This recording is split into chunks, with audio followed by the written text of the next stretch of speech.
Warrior Shrine podcast has begun. My name is Django, and I'm joined by the legendary temporary username. There's been no time between now and our last episode. And we're gonna jump right into questions to make it to make the transition better. Questions make everything better. Like, you can't stay like questions. I feel like are the podcast equivalent of like an apology episode. You know, they're just like, you're just like, hey, listen, you can't get mad at us, dude. Questions, it's just done. It's cool. But listen, what's really important is, Temp, how's it going? How you been? Busy, but good. That is good. You did. Okay. I don't know what to ask you about because we're recording, and sometimes it's like, I don't talk about. It's okay, look, it's fine. You've been good. You're good. Well, I mean, there's nothing controversial. I passed the test, by the way, everyone. The test that I've been alluding to for like a billion years. That's finally done. That is awesome. That is really sick. So when I got back in time, I lost in mental peace because I have an interview coming up, and it's scary as hell. And the stuff on my resume, I don't know yet. I'm learning the shit on my resume that I submitted after the podcast. Yeah, I gotta take Splunk fundamentals for organizing machine memory. Splunk. And yeah, it's the name of a IT sim for gathering data logs. And I have to learn basic Python by next week. So Python? Shit, yeah. But I'm good. Good, pretty good. I feel like I've heard that Python is one of the more straightforward ones to learn, though. It's a scrub computer language. I mean that in a good way. It's super accessible. Hackers love it. Yeah, that's what I've heard about Python. I've never investigated it myself, but that's what I've heard. I might investigate it one day. One of the things I'm learning right now is just how to utilize Python and Linux to fuck up people's computers. Not for any malicious purposes, but really so I can get a job. So, yeah. Well, yeah, that's the best reason to do anything, honestly. Or it's fun. But I don't know if you don't really seem the type to do Python shenanigans for fun. It does sound pretty Office Space, though. And you were telling me some hella Office Space shit a minute ago. I have a little bit of programming history. I enjoy it enough, but I'm not good at it. I can empathize with that. I know that feeling. I did some of that for that that MK related thing that we did once. I did some programming for that thing. I didn't enjoy it at all. I didn't want to do it in the first place, but there was no one else to do it, and I was the only one that was at all equipped. So I was like, ooh, fine, I gotta fucking do it. Because what are you gonna do?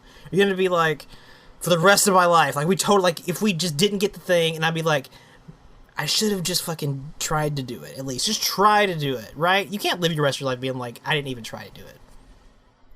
And we got fucked. We got fucked anyway, but at least, Makes a good story, Well, it does make a good story. And I can say I did everything that I can to make it happen. That's the important thing.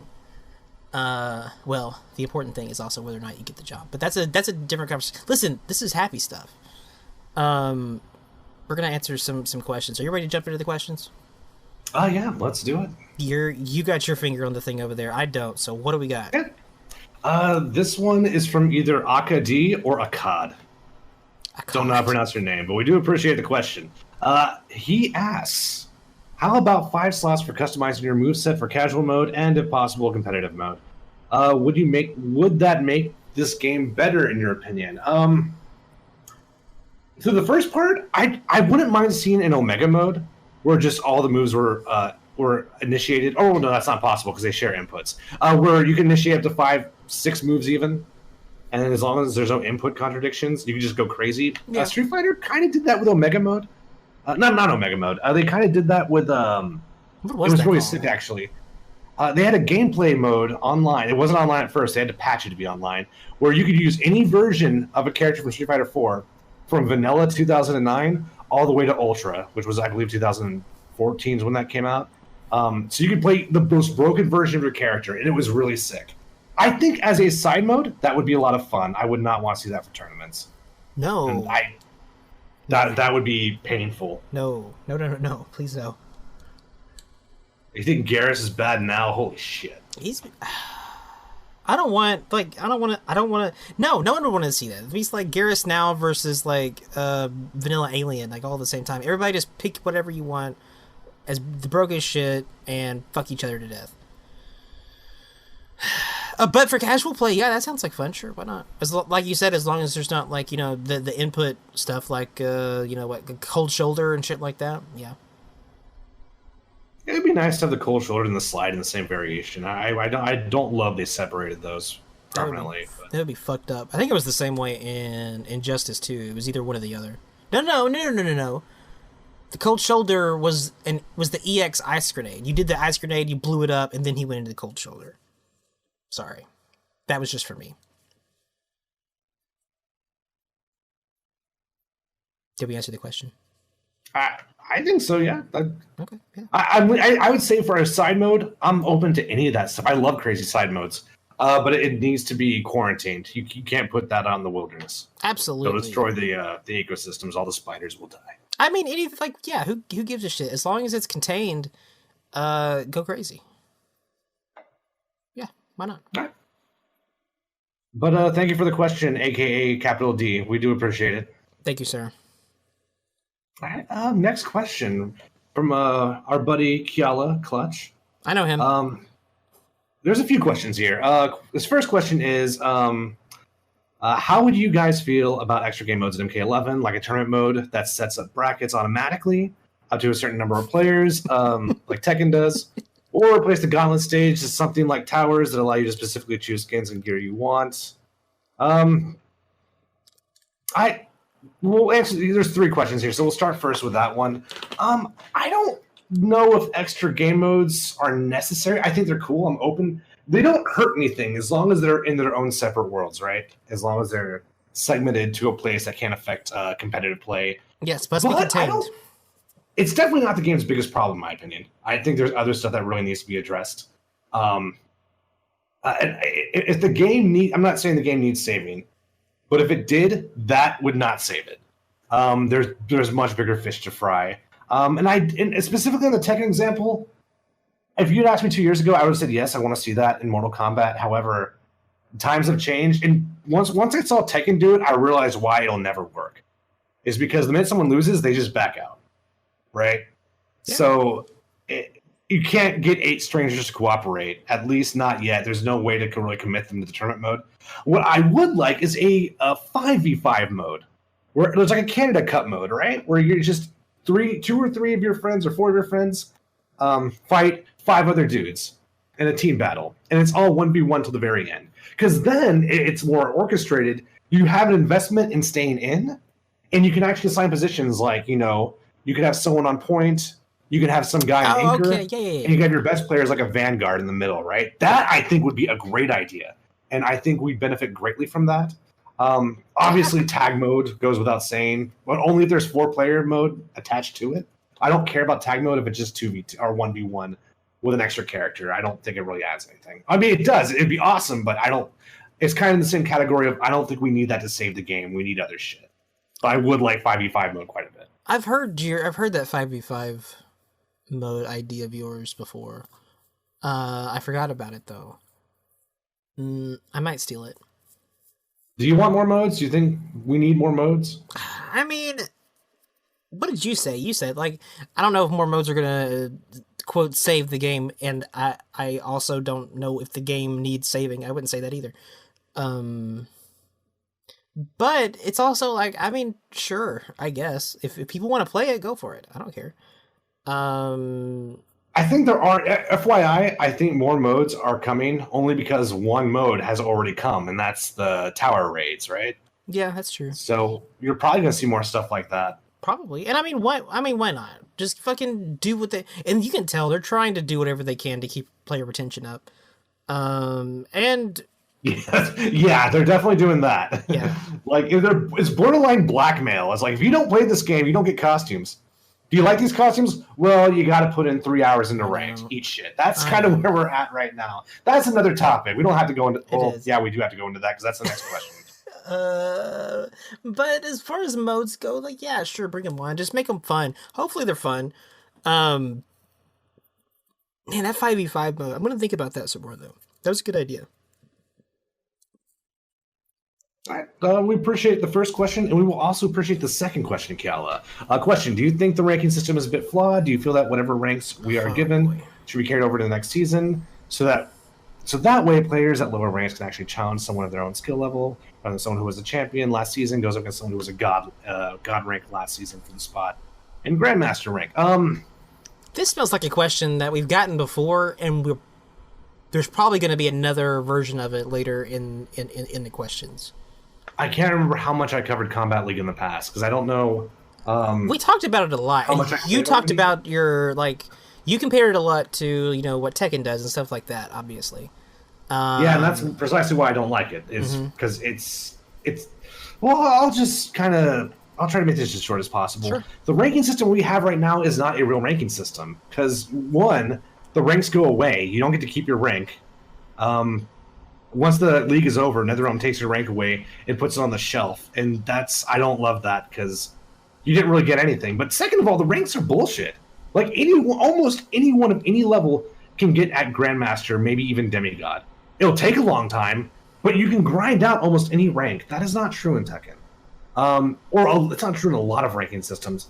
And to be fair, a lot of games are still not. Tekken's really the only game right now that I know of that does ranks properly. But that's because the ranks mean something. If you tell me you've been playing Tekken for about 6 months and you're blue ranks, I have a very strong idea of how good you are. There's nothing like that in Combat League. If you tell me you're Grandmaster, I don't know shit about your skill. It can mean so many different things. It can mean you play the game all the time. It can mean you played the game for like an hour and a half and you're just really that good. But no one knows. Your rank doesn't communicate anything to me, not without qualifying it with other information. So I really don't like the ranking system right now, mostly because it's not really a ranking system. And I don't like how they attach rewards to it. And I sure as fuck don't like the fact that they penalize you for not playing. So fucked up. Really demoralizing. Because if I go out of town to see a family member, get fucked. You're going down points. I think that's so messed up. And this whole game is designed to make you play it. They don't want you to stop playing. They want you to feel bad for not playing it, which is precisely why I stopped playing it. At least the single player content. I still play sets, of course. Thoughts? What do you got, Django? I agree. I probably agree more now than I did when we first talked about this situation. I don't know. I don't love the way the Combat League is handled either. I liked it a lot more at the start, but it did its thing, and it kind of wore on me, kind of wore me down. But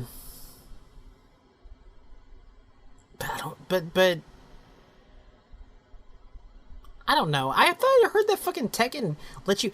Pot was telling me, aka Pot was telling me that about Tekken letting you have weird items and shit in ranked. Which that sounds really fucked up. What was that about? Did I mishear that?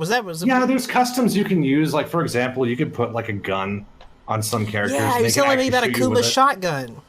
It has like 75 frame startup, so oh my God. It's not good at high level, but like people just starting to play the game who aren't really good at movement yet, they're gonna get hit by that. They're not gonna know you can sidestep it.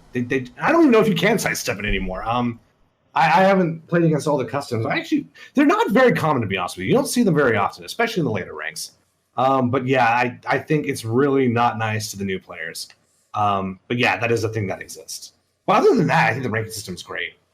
Akuma with a shotgun. Sounds fucked up. Sounds pretty fucked up. I don't know. But maybe that would save Combat League if you could fucking give Shao Kahn a shotgun. That might be kind of tight. I don't know, dude. I don't know I don't know how to fucking fix their weird problems, but they also have different priorities probably than Tekken, and that's. I mean, Terminator important. has a shotgun, and my response to that is also, yeah, it's weird. The thing is so fucking weird. It's weird. I think that they're wanting to do two different things though, Tekken and Combat League. Because I don't think the Combat League is ranked, which is probably why it's not really called that, really. Yeah, there's ranks in it, but it's not... I don't know. It's a different kind of thing, and it's built for a different thing. It is just a grindy thing. And if you want to grind in it, you can grind in it. And if you don't want to grind in it, you probably won't be playing it. And I don't want to grind in it. I was wanting that fucking Sub-Zero skin that they got up right now. But I'm not gonna get it because it's just a big time investment, man. It's not happening. Not right now, anyway. I don't have any answers. Yeah, well, I mean, there is no answer because, like I said, I think Combat League, there could be a place for it, but it shouldn't take the place of ranked. No. Now, I'm not saying there's not cool stuff about it, but like there were skins I wanted, but I literally did not have time to play the game. Yep. And those skins are gone. I have no other way to get them. Doesn't make me feel great being an MK fan. Nope. But it is what it is. And I'm trying to complain less. Not because I don't think my complaints are valid, but I'm just learning more and more complaining just does not get much done.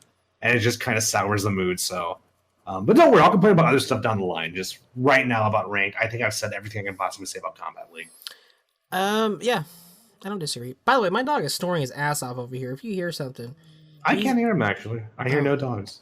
Well, good. If you do though, he is fucking sawing skyscrapers and some shit. All right. Well, did we answer that question, or was there another one that Kiala had in there? He has 3 more. Oh my god. Thank you for question 2, Kiala. Question 3. Even though this probably would never happen, do you think the visual customization would have been better in MK11? If MK11 just had a 5-piece gear system, torso, arms, legs, weapon, and just a color palette, and certain premium colors like glowing, shiny, metallic, etc., should be the ones to grind and unlock for. Do you think that would have been better or more exciting to grind for? No, I do not want that. So Injustice style sounds like it would feed into the tower problem we already have. But I'm sorry, go on. No, I was just saying that he's talking about the Injustice style, basically. Which I didn't like. I don't like gear, but I definitely don't think that's better. I think anything that makes me do more work outside of competitive sets is a big problem. I guess just let me buy it with fake money. That's all I want. Let me buy my shit with fake money. That is like the thing that everyone says. Just let me fucking buy it. And they've gotten the store a little better, a little bit. They have those weird packs now. But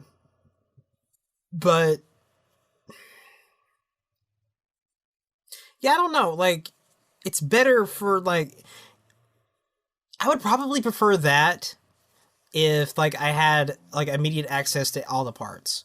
Like if getting the parts and earning the parts weren't part of the equation, and I could just like build out my own fucking custom character or whatever, deck them out, my custom Sub-Zero and shit. Like, yeah, that'd be tight. And I'd probably go for the 5-piece meal. But since but when you bring in the whole like you gotta like hunt down each and every fucking thing and grind it out and earn it, and you know have the time at whenever it's available, and you know bring in some luck here and there. Now that just like makes it even harder to kind of build out the cool shit that you want to build out. So I don't think that would solve this problem if the earning and the grinding situation was still part of the experience. That's all I got. All right, well, appreciate question 3, Kiala. Question 4, what are your guys' thoughts on the whole win-loss ratio in MK11 Online showing up everywhere? Do you think it's tedious and unneeded, or do you think it shows more pride and motivation? I mean, definitely the former. I think it's so poisonous to new players, and it's really discouraging. I mean, me and Jake have been playing fighting games forever, so we can kind of keep our numbers healthy. A lot of new players can't do that. And you know what that means? It means they go for Scorpion because they're so scared of trying anything different because the game punishes them for losing in a way it doesn't punish better players. So it's awful. And now Scorpion's nerfed. I don't know what the Combat League environment is for Scorpion these days, but it hurts diversity and it makes new players feel like shit. And honestly, it makes me feel like shit because some of those losses are due to disconnects. And well, more so in other games. That's not really a problem in K11.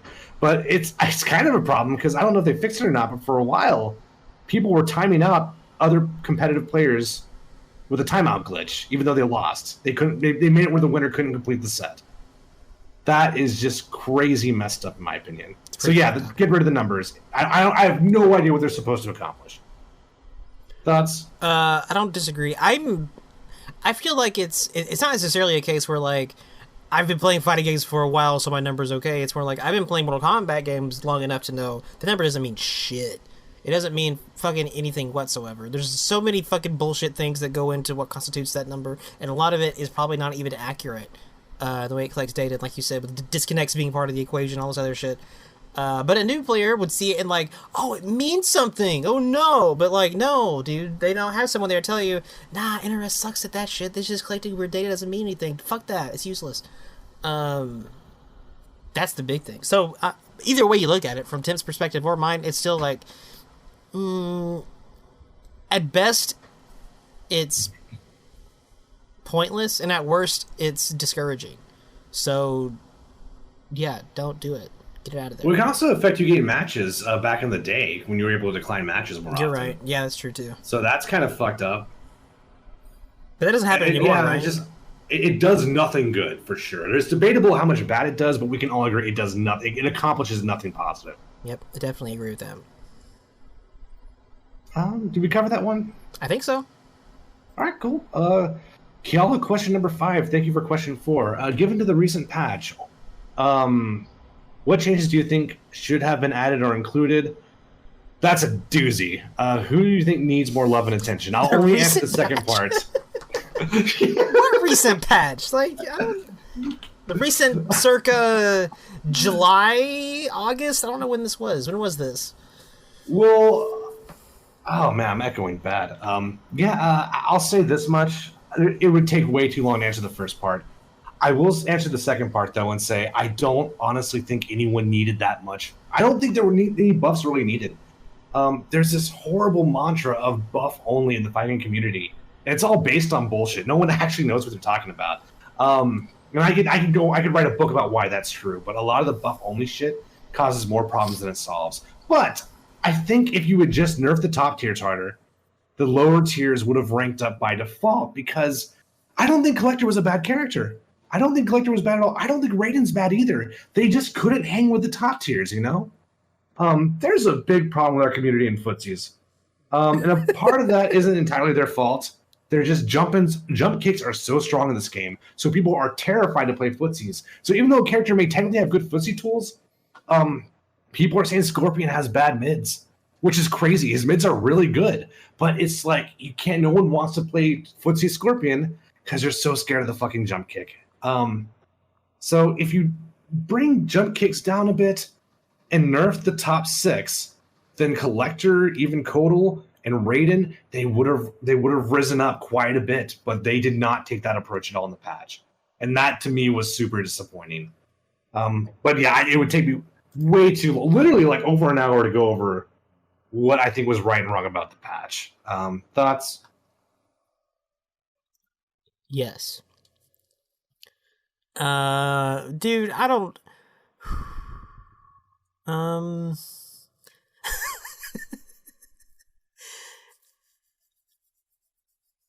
working on this video game where I've been doing a lot of nerfs recently.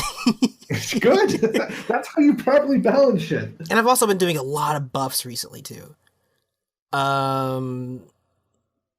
So I'm kind of feeling it out as we go along, and it's probably that game's probably, I don't know how that game's gonna turn out. It's gonna turn. Hopefully, it turns out fun. That's all that I really, really, really care about at the end of the day. But hopefully, it's also reasonably balanced. Reasonably. Now, how we get there, like you said, you know, it just depends on who you're talking to. It's like, no, just fucking buffs only. That's the best way to fucking go about it. And it's like, no, maybe you should come at it a little bit differently. Maybe you should go the opposite route. And then maybe there's like, you know what? Bit of both. Moderation in everything or whatever. It's a case-by-case basis. And that's probably where I stand a little bit. It started heavily in Street Fighter 4. That's where I first started hearing that very predominantly, and I think Core A Gaming made a video about this. And even though I think that's a great channel, I think that dude is super smart. I think he's hella wrong about this. And a huge problem I have is that it was actually true with Street Fighter 4. I think they only needed to buff characters. I actually think like nerfs would have been detrimental to that game, although they did it anyway. They nerfed Rose, who was not considered even close to good at that time. She wasn't really even that great till Ultra. But it just wouldn't go. It just wouldn't go away. And people are. And I love Ultra David, but he'll often say like games are not they're more balanced than what we had in like Third Strike, right? And I'm like, you know what? I hear that every fighting game generation, and time shows it's almost never true in my opinion. Everyone thought MK9 was a relatively balanced game at the time, and everyone now knows that Sonya was just ridiculous. Kenshi was insane. So we don't even talk about Cyrax and Cabal, right? Yeah. So and people don't even know they're just it doesn't even mean anything. It's like buffs only. Like no one even knows what that means. Like is a Buki slide going to be -0 instead of -1? Like no one even knows what they're asking for. But aren't these games as fun as Third Strike?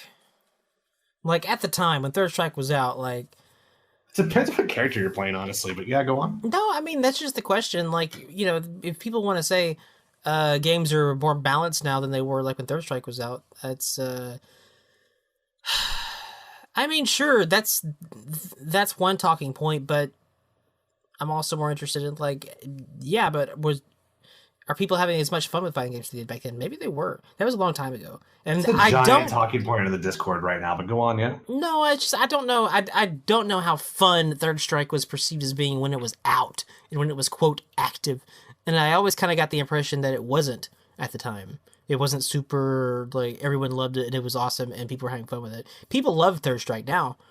But I don't know if that people was the love case it now back then. don't really even play it. Like hardly anyone plays Third Strike.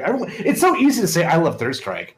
And, like, literally, like, only Randy and Benev play it and Down 4. And they play, like, out of, like, a 6-character, like, roulette. No one even touches Yoon or Chun-Li. And so, yeah, you can say I love Third Strike when you don't have to play Yoon in tournament. Oh, that's the easiest shit in the world. But really, no one would want to deal. No one would want to travel to a regional and deal with Third Strike Chun-Li. Is that how it is with Mortal Kombat 9 though? Like, would people like? Is that how it would be if there were Mortal Kombat 9 tournaments going on right now? It would now, but well, first of all, that's kind of why we don't have Mortal Kombat 9 tournaments because of problems like that. But back then, the meta was underdeveloped enough where you can get away with a lot of shit you could not get away with now. I mean, remember when Big D and fucking not so much Big D, a little bit Big D, but mostly Detroit Balling was winning like esports shit with Ermac. Ermac is horrible in that game. He's an awful character. He was good. He was doing it. He was doing it late in the meta. Well, that's because no one knew how to dash in down 4 back then. Yep, that was the thing. That early meta, people hadn't really like. They were still working it out, and like Ermac was just tearing it up online and shit. I remember that shit. Yeah, the big Ermac strategy was to use your down 3, be negative on hit, and then cancel into Teleslam because everyone would try to punish your shitty down 3. That's not going to work today. Or actually, no, that might actually work today. But it's not going to get you to top 8. It's not going to work that well. This is a big question. Yeah, I'd love to address it in the future, but everyone keeps saying in the Discord, fun is better than balance. And first of all, there's no reason you can't have both. But second of all, no one even knows what that means. Like, what one person deems fun is so grossly undefined. And we've played the unbalanced games, and a lot of them are not fucking fun. Where are people talking shit in the Discord? Am I missing this? Where's everybody at? A lot of this happens while I'm at work. So okay. You're talking like generally, not like right now. Okay, I understand. But yes, I agree. I think. It's such a fucking trick. That's the thing, though. This is a giant mess of a topic that there's just a lot of ins, a lot of outs. You know, it's one that's been it's super relevant, and it's been a very big point of frustration for me lately. So it's hard not to complain when you do this show. And for me, it's hard for me to not complain when I do this show. I know, because these are all like the hard topics right now. These are all like the charged conversations at the moment. I mean, at least we're not. Nope, I nearly fell into the trap. Never mind. And FYI, yes, some people do travel and they fight Third Strike Yoon in Japan. Like, there are like old school, like 40-year-old players who do that. Most people do not. Most people who say they love Third Strike do not do that. Yeah, a lot of things. People do a lot of things in Japan that you don't do here that much. You don't see here that much. I think Third Strike was always way more popular in Japan. Maybe. Oh yeah, there's a whole documentary on people who moved to Japan to play Third Strike. Yeah, it seemed like it was the thing. I should play Third Strike sometime. Again, I've played Third Strike before. It's fun. Oh yeah, I try to play it. I would like to learn it one day just to kind of know what I'm missing, but I have so much work to do. I'm trying to learn Guilty Gear right now too, and that's a mouthful. I'm Um, trying to learn some shit too. It's a time is not on my side right now. That it's a problem. I'm glad that we finally got this shit situation sorted. And we did just mostly because of my internet situation. I'm finally not stranded on a desert island somewhere being sequestered. Like it's like, oh my god, land again. I can fucking use the internet like a normal person. It's really, really, really.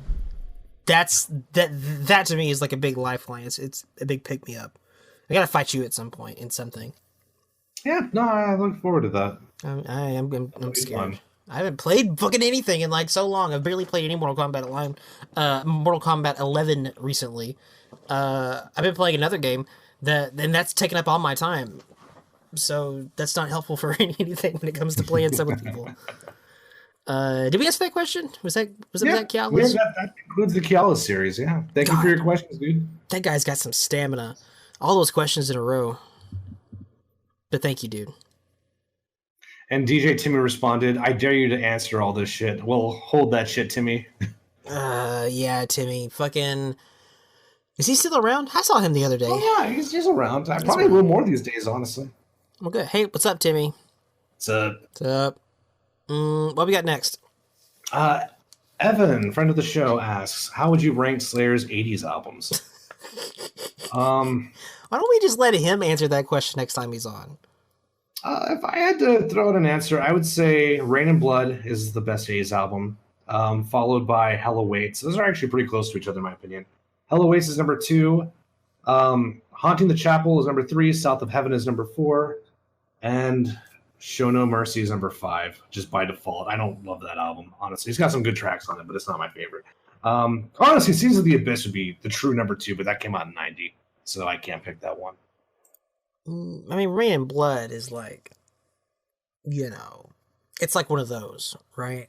Yeah, it's kind of like a Master of Puppets or And it's like, Rust in Peace. it's something like- actually it's part of that. good. It doesn't suck or anything. So, I'd probably have to say the same thing. I like some South of Heaven though, but yeah, I think your list is probably pretty good. Yeah, Evan. no, it's yeah, not too much more to say on that. Thank you for the question, Evan Evan Sevatar. Sevatar. Is that his name? Sevatar now? Oh yeah, for a while now. Yeah. Sevatar, Taylor Swift. Man, he never shuts up about that shit. I swear to God. Okay. I think it's just a bit at this point. I don't know if it's real. It might be real. It has to be real because he has so many Taylor Swift. Like he's committed so hard to the bit to have this library of Taylor Swift gifs that he posts just all the time. If you'd asked me like 2 months ago, "Hey Tim, do you think Taylor Swift is attractive?" I'd be like, "Yeah, she's pretty."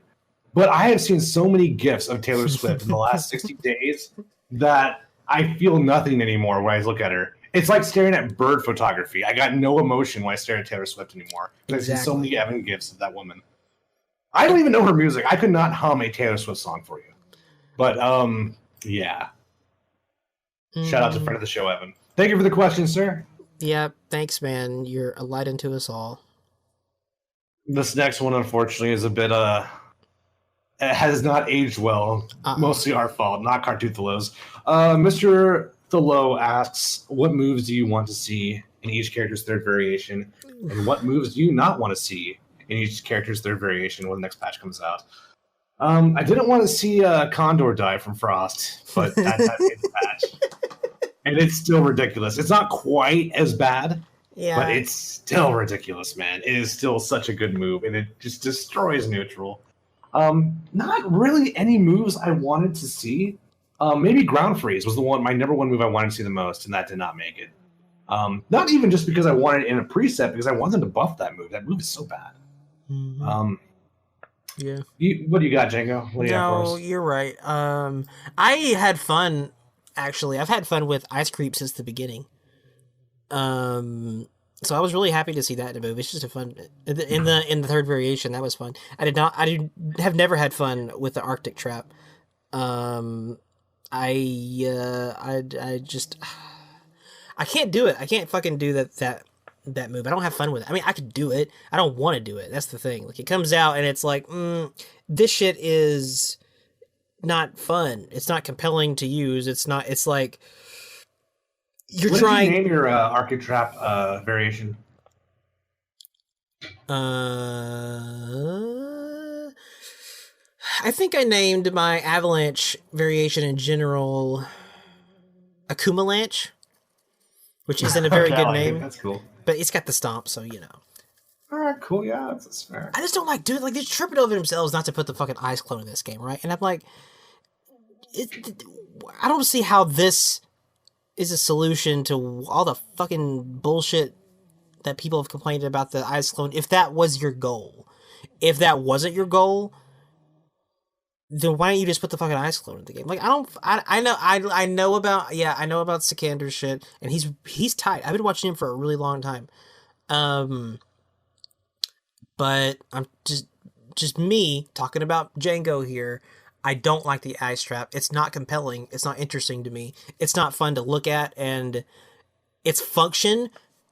You want to talk about functions? Like its function is to do like weird, cool setups and shit, which is like that's what the fucking function of the ice clone was. Why? What are you getting from this thing that you didn't get from that thing? And it looks so much stupider. It's and stupider's not even a word. I don't like the ice trap. I don't like playing with it. That's all I got to say. And everybody else, can do whatever. Yeah, stupider. Yeah, stupider, dude. It's hella stupider than the ice clone. It's a fucking ice disco ball. What do you want to say? And he says like Hakuna Matata when he's conjuring that shit too. I don't know what he's fucking doing. It's so. Fair enough. Yeah. I don't fucking care. Whatever, dude. But I like Ice Creep a lot. That was fun. I like it now. I could swear. I don't know. Maybe someone can correct me on this, but I labbed that long before the third variations were released, and I feel like it had a horrible gap in the EX version. I could not get anything started with that. It was really bad. So I'm glad it got better. That's cool. I like that move, and I feel like that's something that's kind of one of the cool things about variations is it gives you an opportunity for these characters to get some cool new moves, and I think that's a cool new move. Is it better than like Ground Freeze? Well, in my opinion, yeah, it is. It's one of the few new moves in the game, like that as in moves that debuted in MK11 that I like. Like I don't love a lot of the new moves that that characters didn't have before. Like some of them are just not great. I agree. But that one's cool. I think about stuff like MKX though, and I miss like the ice grenade. I loved that move or whatever that was called. Is that what that was called? I think that's what it was called. You like did the thing and it blew up. It's like an AOE effect type move. When you smash the clone, you mean, and then the debris hit your... No, not the clone. Well, yeah, it's that same move you do that smashes the clone, but just that move by itself, whatever it was called. Okay, the ground pound, basically. The ice ground pound. I guess it was like a ground pound or something. It's like a burst, right? Yeah. Yeah, it was a burst. It's like a fucking get off me type move, and it was really good for that too. And that was tight in Injustice 2 because you could put the clone out, and then you would do that thing, the burst, and then blow up your clone, and then EX the burst, which turns it into a cold shoulder, so you go right into that shit, and fucking hit people. That shit was tight. Yeah, it really helped Cryomancer a lot when they buffed that too, because basically, if the opponent didn't read the gap, you can get safe 1-1-1 pressure by canceling into burst, and that was really sick. Now there was a gap, but if they know about the gap, you can EX it and get a combo. Yeah. So Cryomancer benefited greatly from that, but. Right when that game came out, I was like, why isn't this thing in every Sub-Zero variation? This feels like something that should just be a universal tool on him. And they eventually, leveled up and came around to my way of seeing things. But yeah, that move's not in this game, which is a bummer. But Ice Creep is still kind of cool. Yeah, I think it's one of the more interesting things they added to Sub, in my opinion. So, what other third variation moves are in there that you like? Yeah, I got nothing, dude. I don't really. I mean, honestly, I'm not even going to that rant. I'm good. Okay. Ground Freeze. I'm happy that that Shang Tsung has a ninja variation that's competitive. That's tight. I like that. I'd like to try that. That's one of the few third variations that really has me interested. I gotta try it too. I wanna feel it out. I wanna see what's up. I like Shang. He looks awesome. Obviously, he sounds cool, except for that stupid wind pose. And now he's got like 30% ninjas. Let's try it out. Let's go. That's my thing. Does that cover everything for that question? I think that covers everything that we have in the tank for that question. Well, thank you for the question, Cartuthalo. Appreciate it, man. Next is from Brusque. Question for both Temp and Django. Ooh. Why do NRS games seem to die after a couple of months after release? MK11 was the number one spot on Twitch and release and stayed at the top for a month. Now it's averaging 250 to 350 viewers. The reason it was at number one was because it's a new game and there was hype around that. However, it goes without question the dip in viewers is something not to be ignored, especially when you look at SF5. I can easily get 10,000 viewers.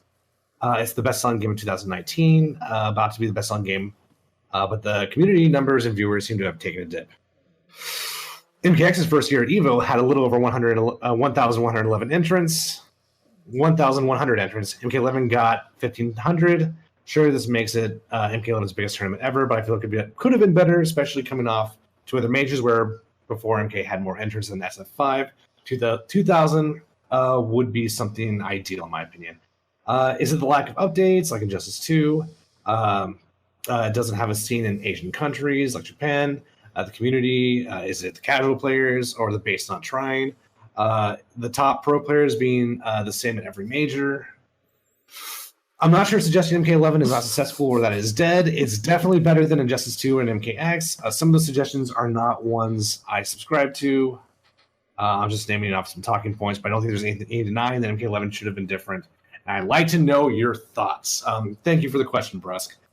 God, there's lots to unravel here.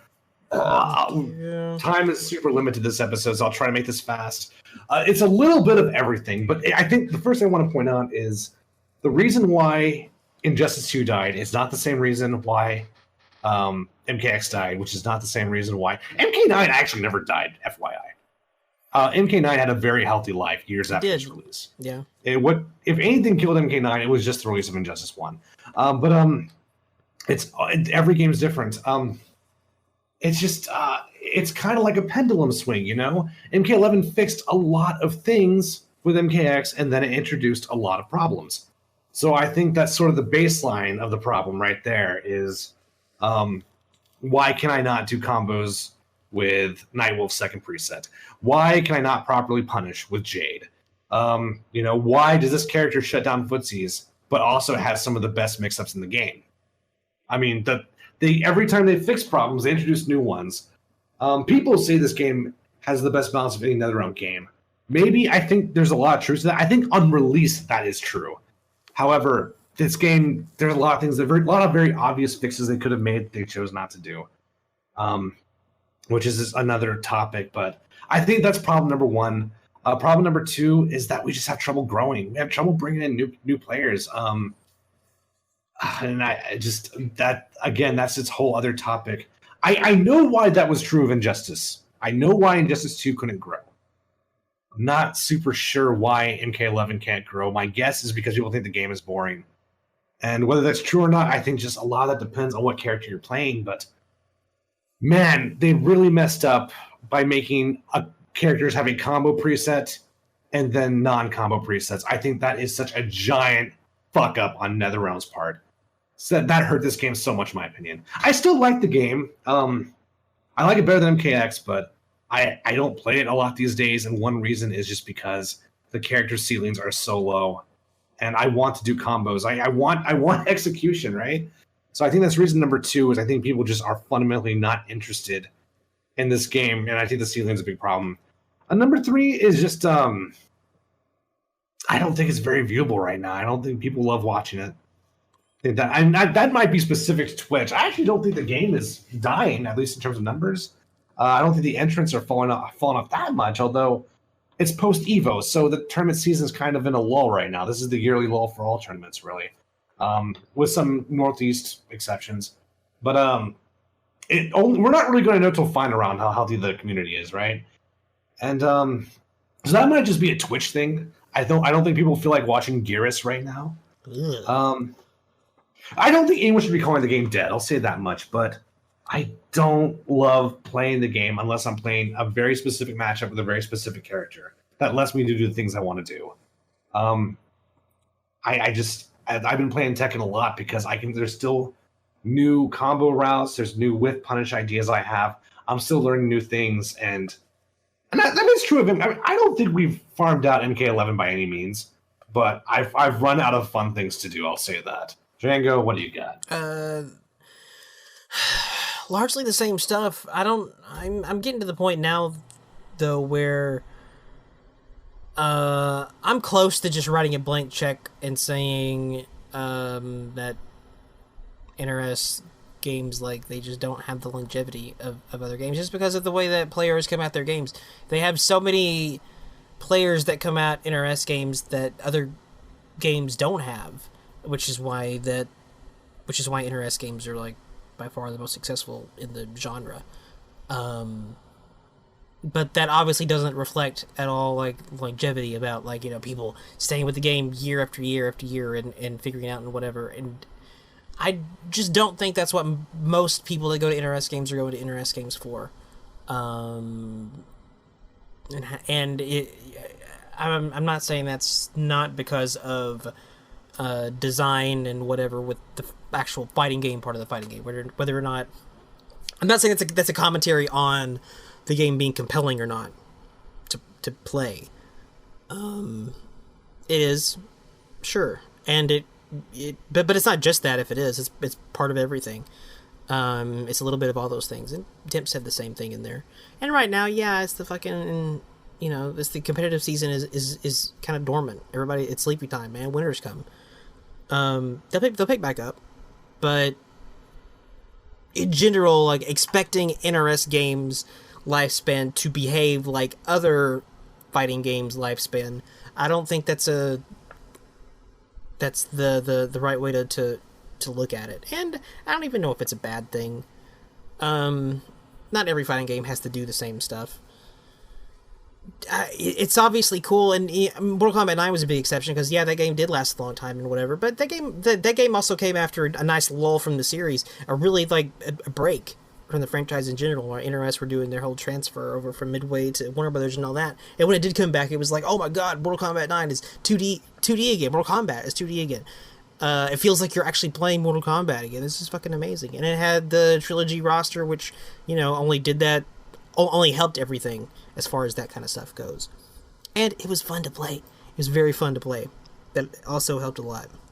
So I think that all of those things helped Mortal Kombat 9, and obviously that kind of absence and all that shit doesn't really apply to the games that came after it as much.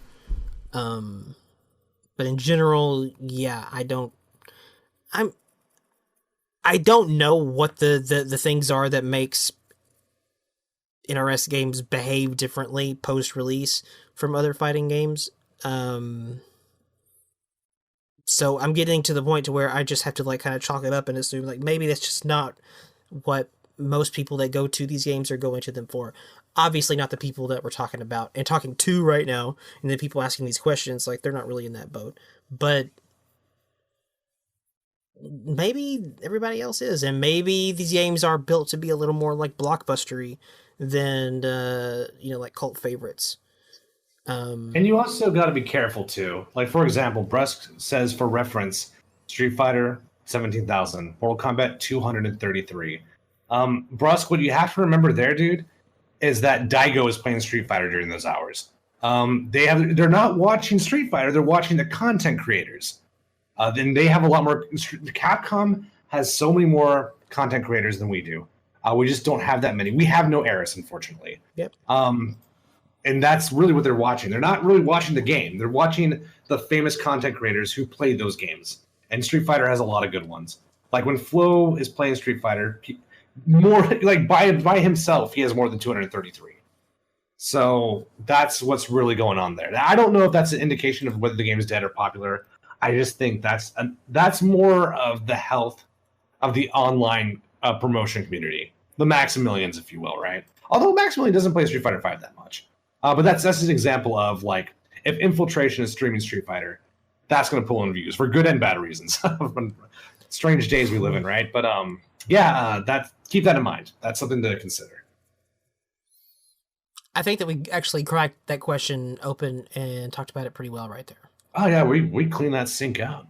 I don't know if that's a thing. I don't know if people say that. I've People do it, unfortunately. We shaved that watermelon. There you go. That's the one. There it is. We Thank did you it. for the question, Brusque. We got it. Thanks, Brusque. All right. Let's see. It would be crazy to peel a watermelon, but watermelon does sound really good right now. That'd be a lot of work. It'd be very moist. Peeling a wet watermelon? content. Yeah. That would be. That does sound pretty good, though. Yeah, well, it's like watermelon season just ended, right? Now all the watermelons taste like shit. It did just end. There's a thing around here called the Watermelon Festival. Sort of around here, not really, but That sounds fucking sick, dude. it does sound pretty tight, right? And they have, you know what? There's a lot of watermelons there. It sounds pretty Well, tight, I'd hope so. I'd be disappointed if there weren't. right? It's not just a clever name. There are watermelons there, and I don't think I like it. It's close enough to here, like where people is like, oh, there's watermelon festival season.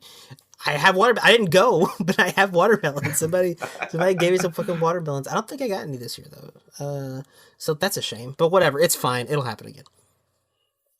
All right, well, thank you again for the question, Brusque. Where are we at now? Kiala Clutch. Oh, asks, God. This I'm guy. sad to say, yeah, he's got a lot of questions these days. He's buff.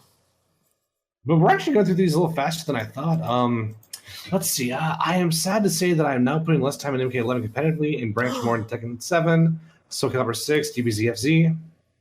And my question to you guys is, given to lackluster content and state of MK11 online and offline wise, do you think it is more down the lines of NRS not developing well, or the fact that WB is creating the problem? I am not asking who you guys point the finger. I am just curious as to how such a great and amazing franchise falls so short so easily.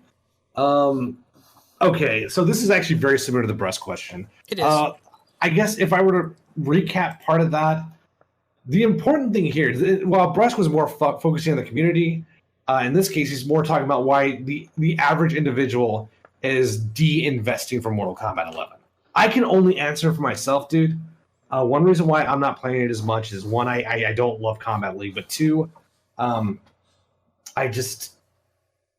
just no combos. There's no execution. Kung Lao had a fucking 2-frame link that was practical, and they took it away from him. And now he has a 1-frame link that's not practical. So it's just, yeah, dude. I can't do the things I want. It's funny because I bitched and moaned about staggers all day, and this is like the best MK we've ever had for staggers. And I just hate that every Mortal Kombat game is such a compromise. It's like I have to, like, they'll give me something I want and they'll take something I love away. I still think MKX had huge problems, but man, did that game do execution correctly. MKX had a fantastic execution ceiling. This game does a lot of other things better, you know? Staggering is great. Forward 1 Kung Lao is the best. Yeah, you like him. Even with Cassie, I love forward 4 staggers. Good stuff. But I didn't want to give up combos, you know? So naturally, I'm playing a lot of games that let me explore, you know, higher execution things. That's the thing, when you take away combos, it's such a problem, because not only does execution get more boring, but punishes get more boring. Like, if you bait a scorpion teleport and you punish it, that loses meaning. So a fundamental aspect of the game is not as interesting, right? So I hope they fix that season 2 of MK11. I really hope they give everyone good punishes and good combos and harder shit. But that's my opinion. That's why I'm not playing right now. That's why I'm focusing more on Tekken. What does how do those things that you just talked about factor into a game like Killer Instinct? What's the thing there, like, you know, talking about things like execution and combos and all this stuff, because it all means something very different in a game that's as different as Killer Instinct. So I'm wondering if those things do compare, or how they compare if they do. Well, what's interesting is Killer Instinct has execution categories that don't exist in other games, right? So let's say you get really good at manuals in Killer Instinct. That feels great. You're mixing up your manuals, light manuals and fierce manuals, and you're changing up your fierce and medium linkers, right? That's all super cool, but that's not the only execution category. Let's say you're not great at manuals, like they're like 3-frame links, you're just not comfortable with that. Well, you can get really good at breaking. You can study animations, and you can become a master combo breaker. Or you can get really good at the the meta game with counter breakers, right? If you're really good at pattern recognition, you can get the counter breakers you want, and then you can do like these crazy optimal combos you couldn't normally do in other situations. And I think punishes are pretty beefy in Killer Instinct because there's a lot of gimmicks. So if you learn the gimmicks, you get the punishes. It feels really good. Now that creates other problems. One reason why I stopped playing Killer Instinct is because learning matchups got way too crazy. But there's a lot of things you can get good at in Killer Instinct. So a ton of shit, and I love that. I think that's cool. Not to mention all the crazy setups you can learn with a lot of instinct mode shit. That's crazy. That's cool stuff. Killer Instinct is I always like jumping back to it as like from like a theoretical standpoint, like a case study, and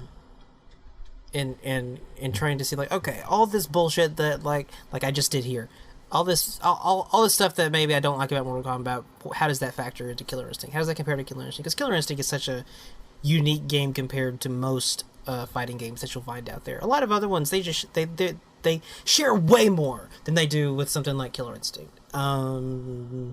So yeah, I like hearing about how that stuff does factor in with something like Killer Instinct. It's an interesting game. Probably, I hope there's another one of those games before too long. Probably won't be until next gen, right? But hopefully it does happen. Which is not far. That's like a year away. It is. It's not far. What's that? The PS5 thing is supposed to be holiday of next year, 2020, I think. Yeah, it's pretty close. And unless like Microsoft hates money, we're going to get Killer Instinct 4. It's inevitable. I hope so. Like, I mean, what else is Iron Galaxy even doing? Like, what else would they possibly be doing? I don't know. I guess they're like just doing their port things because I don't think their original game worked out. Unfortunately for them. Well, Dive was an original game, and that was that was a long ass time ago too. That was a long time ago. You're right. No, yeah, that was the original game. I was thinking about that other one, that thing with the weird guy. I don't know what it was. I don't know their original stuff, but I'd love to check it out. I'm interested. I think that's the problem. Like, not a lot of people know about that original game. What was that though? Oh, man, it's about to rain like fucking crazy over here. We should probably get moving. It's been doing that here too. Yeah, front's coming through. It's now 73 degrees outside. I think we got that first question right. Yeah, you're right. I think we do. It was not dive kick. Don't say dive kick, Otacon. Yeah, we got it. We're good. So, question 2 from Kiala. Now, I know Zoning is a pro player and real strategy, but do you think this game would be better off with basic combat, like cooldowns and major recovery frames after 2-3 projectiles? Should that be better? If not, what do you guys think really hurts the meta of this game? I don't think the meta is actually problematic with this game. I think MK11 has a very good meta. Really? It's everything else that's a problem. It's just like I said, just the amount of options you can do once you get a punish situation really hurt this game. But I think the meta's good. I think the meta lends itself to some balance issues. Jackie, I think, is a big example. I hate the fact that they base this game so much around neutral. And Jaxi. And Jackie not only has amazing rushdown, but she can shut down your footsies with a high. Which, yeah, you can neutral duck it, sure. But then if you're neutral ducking it, you know what you're not doing? You're not playing footsies anymore. So Jackie is always at advantage in most matchups, and I hate that. That's the stuff I don't like. But to go back to zoning, I haven't seen any problematic zoning in this game. Cetrion is probably the best zoner that I can think of in this game, although that may change with Noob. We'll see how his third variation turns out. But Cetrion is dumb for other reasons. She's not dumb because of her zoning. She's dumb because she has a teleport that makes no sense. That's why Cetrion is ridiculous. I don't think there's anything wrong with her zoning. I think this game does zoning pretty well for the most part. Liu Kang's zoning is balanced if you just look at Liu Kang's zoning.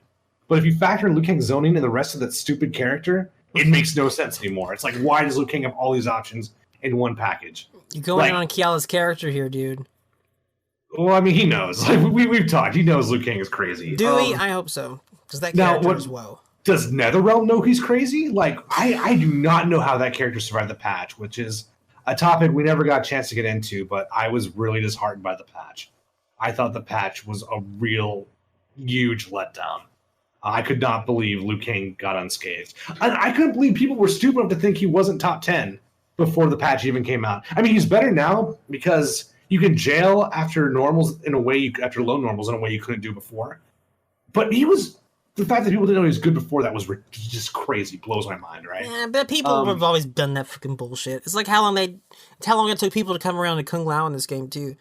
It's like, man, stop fucking listening to people because they are just retarded. Although that people still think Kung Lao's bad. I know people are morons. They're fucking idiots. I love Rufflemonger, but it's like he won't even acknowledge Forward 1 exists. He doesn't even talk about Forward 1. And I'm like, you're crazy. I love you, dude, but your videos are mostly good, but you're crazy. The fact that he doesn't even bring up Forward 1 just blows my mind. I don't get it. I don't understand it. But yeah, I guess to answer your second question, I think zoning's okay, and I actually think the meta is good. I think they need to solve some basic balance problems. Really, the game actually isn't really that bad balance-wise.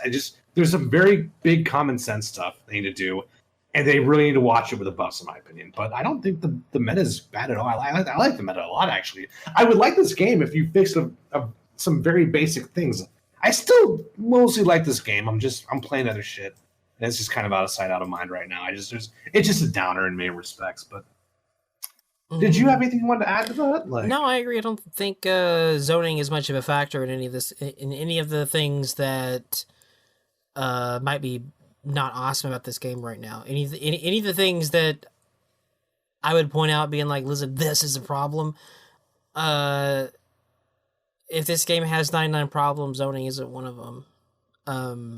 At least not in a vacuum. Like, it's only a problem when a character like Sonya, who has other ridiculous tools, also has amazing zoning. When characters like, well, as we said, Liu Kang, great zoning, other ridiculous tools.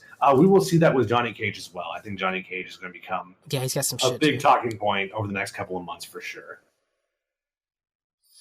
I think that's all I got for that question, though. Yeah, I think that covers everything. No, thank you for the question, Mr. Ela Clutch. Yes, sir. All right, and now we're on to Gab's standards question. Question 1. Do you think the promised edition of Third Variations will make or break the game from a competitive standpoint? I did not see the Brazil Game Show top 8. I'd be very curious how that turned out. But East Coast Throwdown will probably be the most telling aspect. That won't be fully telling because there's still so much to explore. But that'll give us a good idea of how fast these things are going to develop and how viable they are right now. But it's another one of those time will tell kind of things. Make or break is just a strong way of putting it. I don't think they're going to make or break the game one way or another, really. Like, if you think the game needs saving, then I don't think the Third Variations are going to save it for you. I agree. I don't even think opening customs would save it, to be honest with you. I don't think that's even addresses the real problem. No, probably not. So the third competitive variations are really just kind of like a nice breath of fresh air, like, a nice coat of paint for the game. Like, oh, okay, let's get something else going in here. Let's see what other kind of let's get some new stupid shit to put in the mix and see what's going on. It's just the melted caramel on the sundae. It's a bonus. It is. And I mean, at least right now that could change, but right now it's how I feel. It's appreciated, and I definitely wanted a third variation. I was pissed about that shit before the game came out. 2 competitive variations? Are you fucking retarded? Like, what are you doing? Mortal Kombat X had 3 of this shit. You're giving us 2? And I mean, that was just a symptom of another problem that MK11 had since always, with it being so far behind as far as production goes and whatnot. But yeah, I'm glad they added the third variations. I don't think they're going to save anything if you think it needs saving or anything. That's my answer for that, I guess.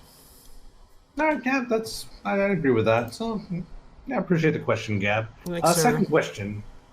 How would you build the next MK game if you were only allowed to take 2 game mechanics from MK9, Jesus, 2 from MKX, and 2 from MK11? And yes, it has to be 2 from each game. Holy shit, Gab. and maybe extras. Fuck.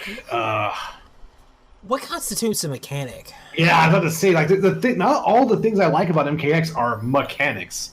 Like, combo ceilings are not mechanics, right? No. So we're going to do ourselves a favor and just broaden mechanics to mean anything we want. So, you go first, Django. Oh, fuck. Dude, I don't... That's what I was thinking. I was like, what am I going to take from Mortal Kombat 9? Combo breakers? I don't even want breakers. Fuck that. Get out of here. what else did Mortal Kombat 9 have? Dash blocking? Well, I mean, we kind of have that Yeah. at MK11. Sorta.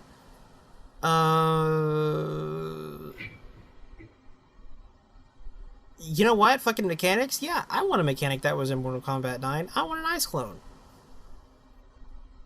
Does that count? I'll count that. Yeah, I'll count that. I don't fucking know what else there is, though. Like, I definitely don't want anything else of Sub-Zero's, really. Do I? Fuck, this is a hard question. What are you asking me right now? I,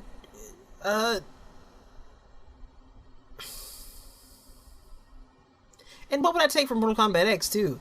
Definitely not running. Definitely not stamina. Definitely not, like the mix-ups. Definitely not the general pace of the match, because I didn't like how fast it was in general. I don't know. Is Takeda a mechanic? Like, this is... Yeah, I guess you could say that. Yeah.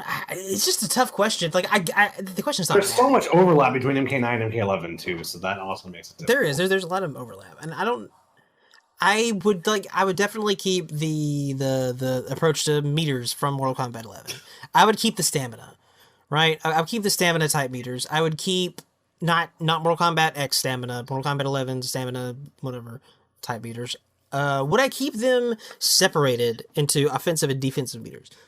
That is a interesting question that I've never thought about, and I don't know if I have the time to dive into it right now.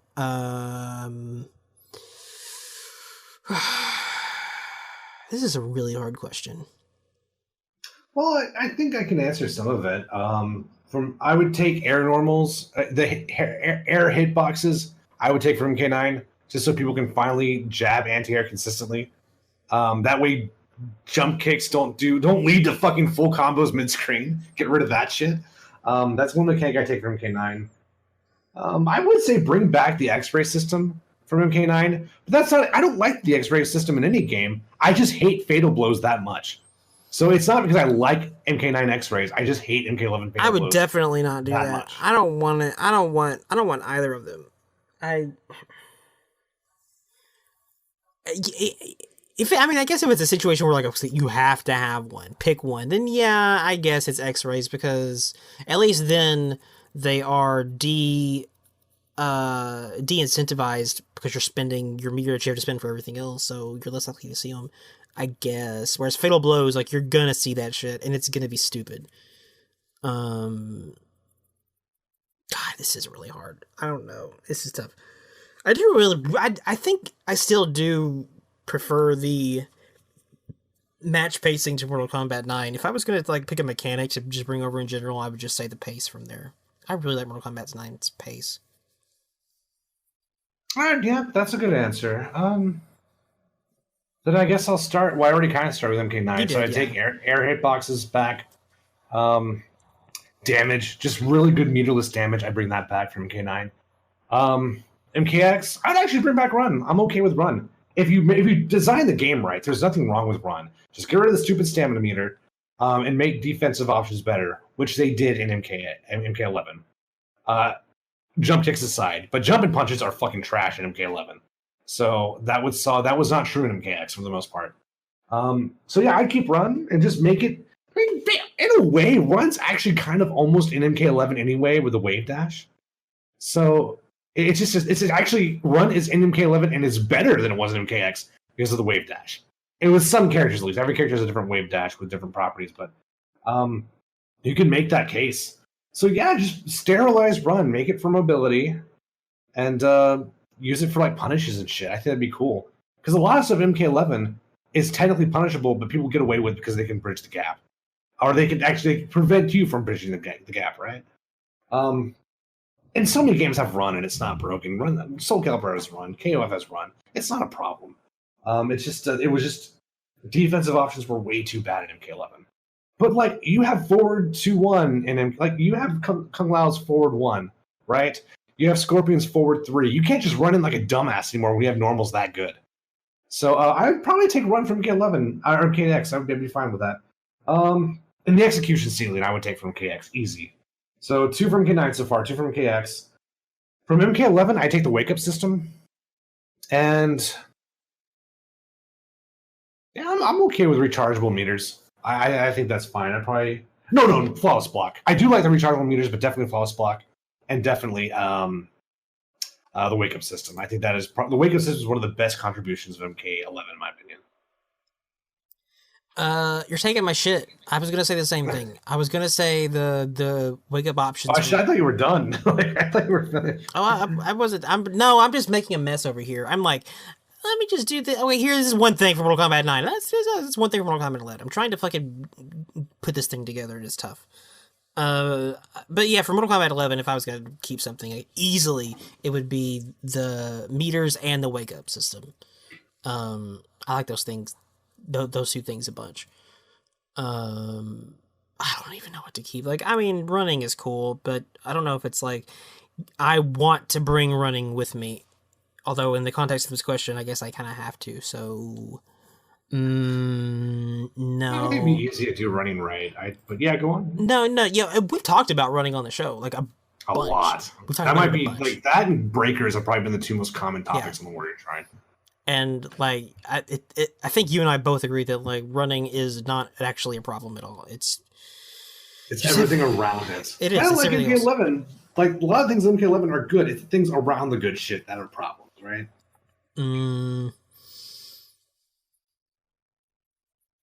I think that whatever my answer was with that rambling that I did is in there, and it's about as good as I can do.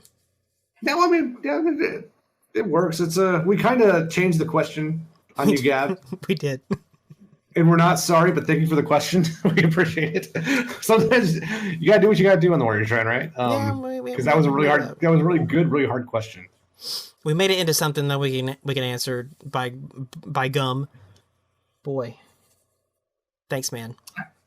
Yeah, super appreciated. And Brask brings up, what do you guys think of this? And he links the option select where you can make your basically your block string safe. So it's basically if the character doesn't block, you get the unsafe move. If the character does block, you don't get the unsafe move. I remember that. Yeah. This was everyone says this has been in Mortal Kombat since Mortal Kombat 4. I could people. I could swear they fixed this in MKX. I know we knew Ultra David found it in MKX. I could swear they patched it out, but I don't remember anymore. Here's the thing. As it is, they need to get rid of it. But if you're willing to put something on the HUD to indicate when the opponent does or doesn't do it successfully, and you put it in the training mode on how to do it so new users aren't automatically at a disadvantage, I'm fine. Leave it in. I don't have a problem with it. It adds execution. I actually think it makes the game better. But it's the Street Fighter 4 problem where option selects became so part of the game that new users were not only were at a disadvantage, but they didn't really, unless they watch like YouTube videos. And which YouTube videos do you even watch? Because let's say you watch the Able option select. The option select video. Well, now you know how to fight Able. Good luck fighting Fuerte, Poison, Gouken. Like it makes learning the game too hard, right? So if you're going to leave an option select in the game, indicate it on the HUD when it occurs successfully, and you also need to put it in training mode. If you do those two things, I'm okay with leaving it in. I don't think it's a serious detriment to the game. Tim's right. Here's the right answer. It's true. Have you dealt with this at all? Have you had a problem with the option select? No, I've seen the. You wouldn't know though. The game doesn't tell you when it happens. No, it doesn't. But I'm familiar enough with the concept, and you're right. As long as it's like, if they want to make it a thing, and it can just be a thing. It can be a mechanic that we can decide whether or not we want to bring it over for Mortal Kombat 11. But yeah, if it's going to be a thing, then just make it a thing. I think we may have to call it a night on that, unfortunately. We may have to... We did pretty good, though. Yeah. Damn, we did pretty good. Much time. I mean, every time we say, like, this will be a shorter video, but this is the first time I think we actually have to stick to that. I wish we did. I'm having fun, but life is just fucking crazy right now. I mean, it was crazy before, but hopefully not much longer. Like, in 3 weeks, life may get a lot easier, but we'll see. I hope so. Man, 3 weeks, that's it's close-ish for me a little bit. Yeah. I don't it's just over 3 weeks, but still thereabouts. It's weird that our schedules are that similar. But that might be a good thing. Cuz maybe we can fight each other at some point. God, yeah, I'm excited, man. Man, your fiber came at the worst fucking time, dude. You picked the worst time to install your fiber. It's like, man, I can't do anything right now. I'm going back to work after this. I can't do shit. And when I get home, I have to fucking learn how to collect data logs from Sims. So, yeah, just crazy. You've got to go do the weirdest B-Day ever. Yeah. It'll be fun. There'll be cake. Man, that's true. As long as... Damn, now I want some cake. I think that's the end of the thing then.